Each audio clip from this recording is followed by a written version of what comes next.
mga ka-person. Ayan, today is Wednesday, December. January 7. Diba? Super snow ang ating paligid. At inilalakad ko ng aking na-injured na paa. Kasi ako ay papasok bukas. So dahan-dahan lang tayo. Ako ay mamimili at the same time kapitbahay kila Olivia. Ayun. Pakita ko sa inyo ang daan, ha? Wait lang. Ayan. So, mahabang-habang lakaran to kasi hindi ako sasakay. Hindi ako sasakay ng bus. Nasaan yung daanan? Hindi man lang hinawi. May daanan dito eh. Sana tayo madulas. Agad. Winter Wonderland. So, ito ang ating my day today. My day is super daming snow. Ang problema nito, pag natunaw itong snow, basa, lusak, putik. So, yun ang problema. So, kailangan talaga may brodar. Kasi kung hindi, madudulas ka. Kung meron nga lang akong ski gadget, ski tools and anong tawag doon? Basta yung pang ski ng mga gamit. Baka nag-slide na ako dito. Ayun. So, mamaya na ulit. Bye-bye. Hello guys. Ayan. Kaya try ko lang mag-video kasi maaga pa, 'di ba? Kasi mamaya wala na tayong makikita, madilim na. Time is 3 o'clock. Past 3 ng hapon. So, ayun. Tignan mo, ang dami nilang snow dyan, no? Pinapasok na yung bahay nila. Kung tubig lang tong snow na to, baha. Alam mo yun? Diba tayo binabagyo dyan ng tubig, kaya binabaha. Dito naman binabagyo ng snow. Kaya, baha. Ayun. Yun yung negative effect ng snow. Kasi, bukod sa hindi mahirap maglakad para sa mga tao, mahirap din mag-drive para sa mga bus, mga private cars, ganyan. So, ayun. Yun lang naman i-share ko. Bye-bye. Ayan, malapit na tayo sa centrum, sa town. Pero yung pupuntahan ko, napakalayo pa. Tapos mag-stop by pa ako kasi bili ko ng bread, ng saging, bread, banana, tapos yung barista na okay to, parang iglo. Barista na gatas para sa kape. So, bila kong luya, ganyan. Ayan. Ang dilim na naman, diba? So, ito yung ating, parang uulan. Pero okay lang, kasi pae mo ako. Pag ito umulan, tapos ganito kakapal ang snow, ay, masahan, maraming disgrasya. Maraming dulas-dulas na magaganap. Isa na ako doon. Oh my gosh. Pero hindi yan. Hindi tayo mababayaan ng Lord. Di ba, Lord? So, pasok tayo. Dahil tayo bridge. Under the bridge. Pala. It's no bridge. Ayan, malapit ang Lidl dito sa akin. Dito sa Lidl, mura mga bilihan eh. Pero hindi ko sila bet. Parang hindi masarap. Ganyan talaga yun, pag mura hindi masarap. Pero may ibang items na masarap naman. Ayan. Nag-open sila ng March 27. Yata last year. O 25. Basta March yun. Ayun. So, shop na kayo dito. Sa Lidl. Ayun lang. Diretso dyan, sentro. Dito tayo sa town. Sige, lakad pa rin. Lakad pa rin tayo.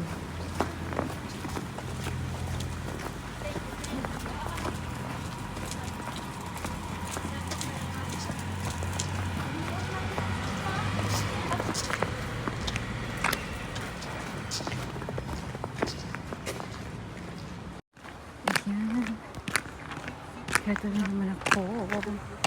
Ito ako. Nag-iisa. Mamaya pa kasi ako sasakay. Kaya university dito. Sa Bros. Congress House. Tapos bahay ng mga old age.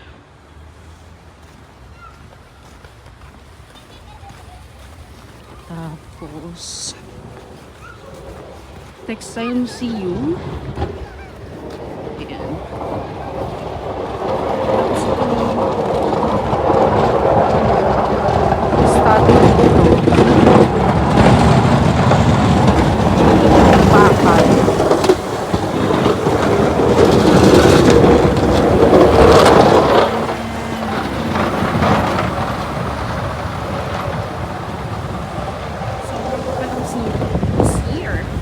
Last year naman hindi masyado. Ito awarded to ng Spain sa Sweden. House of Knowledge daw yan. Ayun. Yun lang. Siya nga ulit. Kasi minus 2 lang naman. Hindi masyadong malamig. Hindi kagaya kanina minus 8, minus 9. Pero ngayon minus 2. So naiinitan na ako sa suot ko. Kasi ang kapal ng jacket. Rosy chick na ang person. Ang person.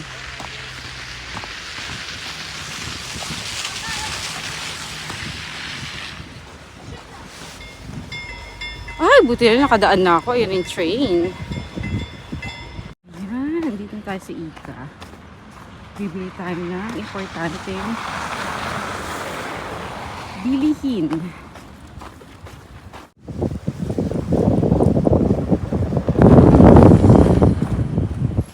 Dito tayo sa Ika City, Ika City Spa Shop.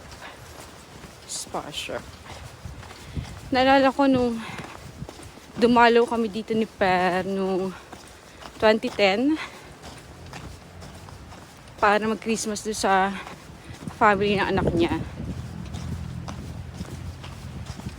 Nagpunta kami dito nung manugang ni Per. So, ito yung kauna-unang ikang nakita ko rito sa Bros. Dati. So, yun lang. Share ko lang. Dumidilim na, no? Ayan, nagliwanag na. Kasi madilim na. Mag 4 o'clock na. Ng hapon. 4 o'clock ng hapon. Tapos, ayun. Madilim.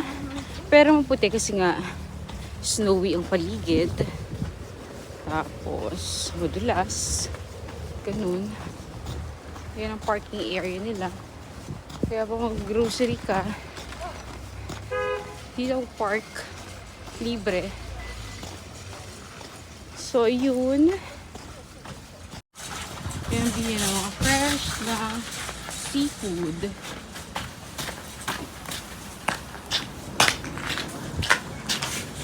Open sa mo.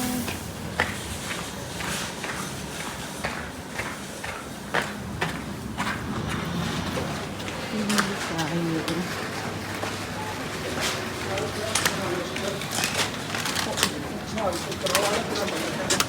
May tayo ng ganito.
tayo ng yogurt. Yung yogurt na lactose free.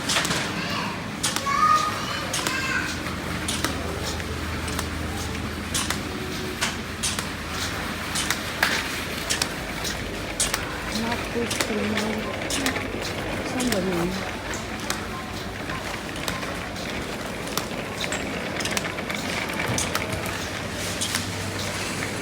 Greek yogurt.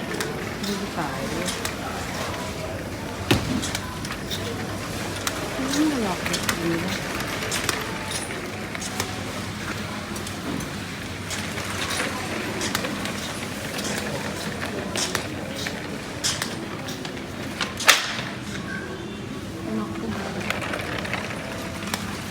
Yung kasi nabisali kong isa na to.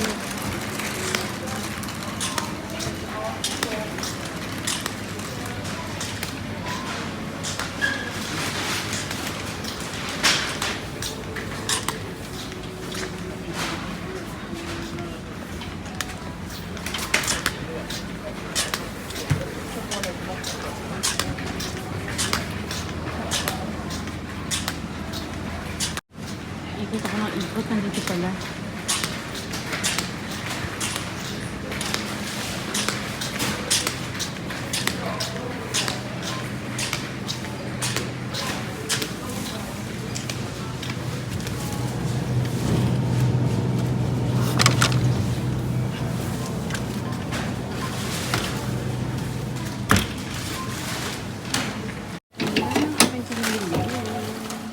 Hi guys! Ayan, nandito tayo sa bahay ni Olivia sa kanyang apartment. Ayan sila oh. Tapos biglang nagligpit biglang. Naglinis mo. Ayan, mag-ano tayo. Apartment tour ng Very Very Light. Hi! This is Olivia and this is Paul, our new friend. Welcome to you! Welcome to Sweden! Ayan, nagluto si Olivia ng sinigang. Iinitin ko. Oh, iinitin pa yan. Pero luto na yan. Kasi request niya, oh. Request Tsaka, niya. ayun po. Ito, siomay. Okay lang halo yung pork at saka yung shrimp? Walang problema sa akin. Okay. Hindi Kahit ako, ano, oo. Wag niyo lang ako pakainin ng panis. Pero gusto ko sana fried siomay. Fried. Ako wala akong problema. Fried na lang kahit ba? ano. Okay lang. Fried, o nilaga, o ano ba. Sige Kahit- ako magpipirito. Yes, sige, Sana ikaw mo yung ano. O siya, magpiprituhan sila doon. Dito na muna ako sa kanyang living room. O, di ba? Ito kanyang living room na napaka-cute. Tapos ang kanyang bagong sofa na binili niya sa Amazon. Yung trending ngayon na flat siya, i-deliver sa'yo. Tapos, kapag inopen mo yung plastic, siya bubukat, lalaki, alam mo yun, ganon. Alam mo, gusto ko tong center table niya. Hindi siya kahoy. Maganda kahoy. Ayan. Diba, ang cute ang flat niya. Ano to ang tawag doon? Yung rent to own. Hindi ko buksan. So, ayan. 2 bedroom. Kasi dito sa Sweden, pag sinabing mong 2 bedroom, isang bedroom na tulugan at isang living room. So, 2 rooms. Mali. Sorry. 2 rooms. 1 bedroom and 1 living room. Ayan. Tapos, dito na rin yung kanyang dining table na nakalagay. Ayan. Tapos, dito tayo sa toilet. Ano? Wag na daw. Nahihiya. Ang dami ko pang laba. Wag na daw. Natakot na. Oh, ayan. Ganyan lang. Ganyan Sige, lang. ganyan lang. Sorry naman. Ayan. Abay, malinis naman na. Ano ka ba? Bala ka. Hindi kaya sa'yo. Oo. Ewan ko sa'yo. Ewan ko sa'yo. Nasa tao yun. So, ayun lang, mga kaibigan. Labanan tayo ng vlog. Nag-vlog din Si siya. ate. So, ayun, tapos na ang aking vlog. Ay, alam mo, ang ganda nitong ay. Saan ba dito? Amazon. Ay, so Amazon. Sorry. Amazon Amazon din? diba? Ang ganda. Madaming galing sa Amazon. social. O, diba? Amazon. Mura kaya. Ay, huwag na nga natin i-open. Baka mahiya siya lalo. Uy! Sino nga nagbigay sa'yo ito? Nanay ko. Si mama mo nagbigay niya? Nanay niya galing sa Pilipinas? Akala ko mama ni ni ex na... Wala. Okay. Yun lang. Galing sa Baguio. Talaga? Ako nga, strawberry. Ang cute. Pinagawa niya talaga yun. Aha! Akala ko naman. Guys, hello mga ka-person. Ayan naman siya, ating friend. Ang ating friendly neighborhood. Baka nakain mo. Sarap ka naman dyan. Cheers! Masarap na Cheers talaga eh. Ayan, pinapanood ko yung sarili kong vlog sa ibang bahay. Para makount ang ating watch hour yun. Kasi YouTube gusto niya ng watch hour yun. Mamimiss natin tong friend natin na to kasi malapit na siyang umalis. Buti hindi ka maarte, no? Hindi ka gaya ko. naman ako architect. Sanay naman ako sa probinsya sa May Baysiha, di ba? Hindi, ibig sabihin, hindi ka namimili ng taong papakisamahan mo. Yeah. Ako naman kasi, pag mabait sa akin, pag friendly, accommodating, tsaka hindi bitchesa, go ako. Pero kapag ka bitchesa ka, wait kitang pupuntahan. Sa kwento mo. Kasama mo Totoo pa yun. yan. Libra ako eh. Ganun yung mga Libra. Diba? Kasi mamaya guys, ayan ang aming food. Sinigang na pork na may hipon. At ang tawag dyan? Fried siomai. Ayan. Ni Olivia. At ng inyong friends. Ayan, thank you Olivia for having us. Sa susunod ulit. Kailan? Kailan? Kayo pala. Ito, uwi na. Ang beauty niya. Hindi naaabot. Next year. Hindi pwede. Tignan Kailangan ko gamitin mo yung time with your jowa bells. Sayang na. Ayan, kami po ay magpapaalam na sa inyong lahat. Bye-bye! Sasabay na rin ako kay